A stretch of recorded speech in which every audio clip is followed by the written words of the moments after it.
This is an emergency alert. The current threat level is emergency. Something very bizarre has taken place within the city of Sydney. The Opera House has completely disappeared in shape, size, and position. And this is a joke. The Opera House has vanished. The New South Wales government and the Department of Supernaturals is at a loss to explain how this happened.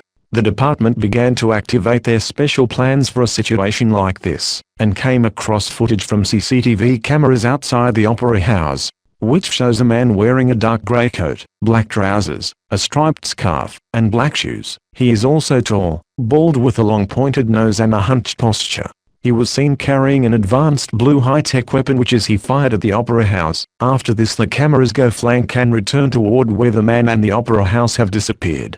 Not much is currently known about this individual, however a number of instances have taken place since 2010 where famous landmarks and icons from countries have disappeared. It is suspected that this is the same individual, as multiple social media posts show a black letter G graffitied on the spot where the Opera House was.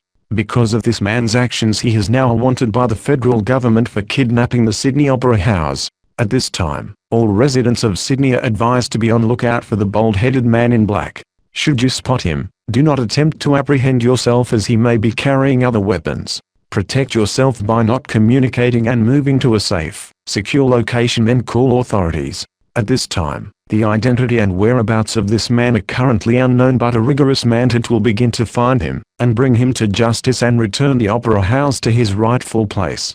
Further updates will be issued as the event unfolds. Information will be available on television, radio and social media announcements through official government accounts, and be wary of false information spread via fake news sites. Stay calm, stay vigilant and stay safe.